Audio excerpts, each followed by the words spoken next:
Hello and welcome again. In the last episode, we saw the first lie on tithing by the church or by pastors, which is the lie that Abraham paid tax to Melchizedek. If you haven't seen that video, please look at the link at the end of this one. You will see it there. So Abraham did not pay any tithe to anybody, and today we are looking at the second lie, which is that Jacob, or Israel, the father of the nation of Israel, according to the Bible, also paid tithe.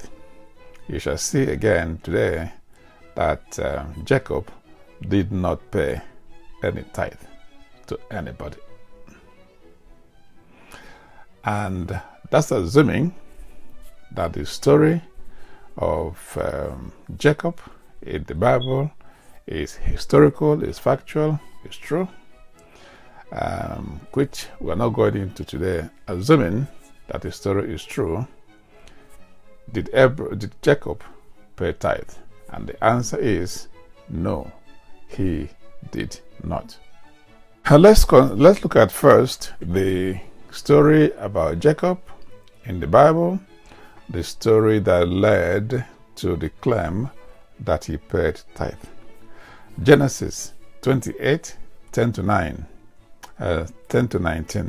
Genesis 28, 10 to 19. There we saw that Jacob had a dream where his God appeared to him and promised to bless him and his descendants, make him a great nation, give his descendants the land of Canaan as inheritance, as promised to Abraham.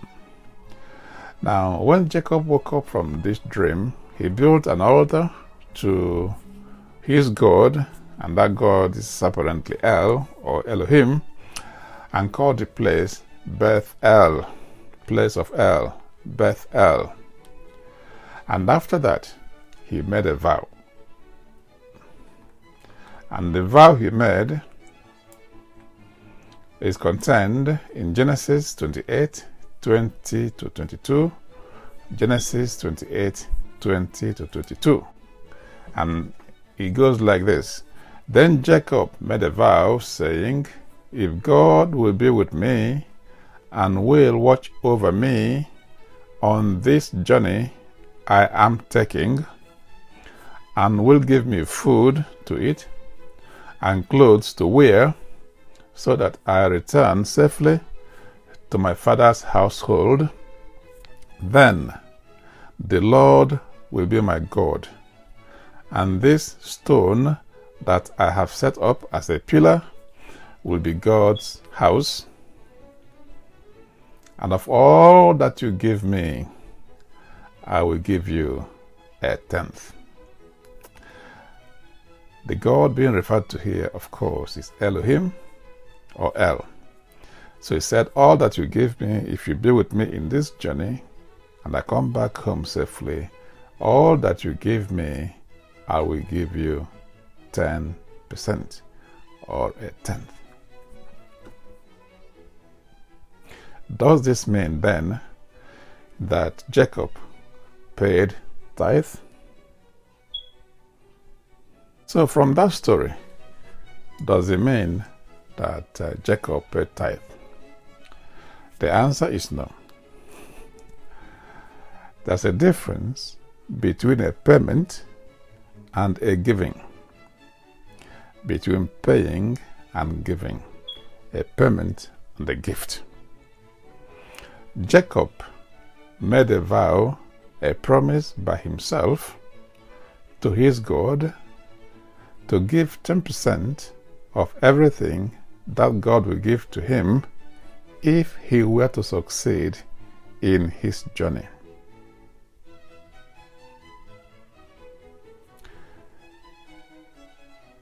That God of Jacob did not ask him to make any payment. that God of Jacob did not command him to make any payment or to make any vow. Jacob made that promise himself, voluntarily. He could have said, I'll give 1% or 2% or 5% or 10% or 20 or 50 as he chose. He chose to say 10%.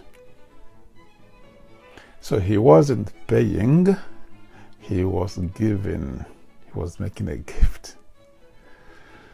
And this was a special and isolated gift, a special and isolated promise, in expectation of a particular and isolated favor. There was no indication anywhere in Genesis or anywhere in the Bible that this was a regular occurrence or demand or event. And there was no indication that Jacob made any payment before this incident or after. It was for a one-time promise, for a one-time favor, and that was it. It wasn't weekly, it wasn't monthly, it wasn't yearly, and it wasn't mandatory. Jacob freely chose to make the promise. And that is different from being asked to pay tithe. He did not pay tithe. So the conclusion we can make is quite simple from this, and that is that, like Abraham, Jacob was not required to pay anything as tithe. He made a voluntary declaration, a promise, and a one-time pledge in return for a one-time favor to give 10% of whatever was given to him on that journey. So Jacob is not a basis for any pastor or for any church to demand from his congregation or from the people regular tithes or payment of tithes. In fact, in respect of Jacob, as in Abraham, they made a gift.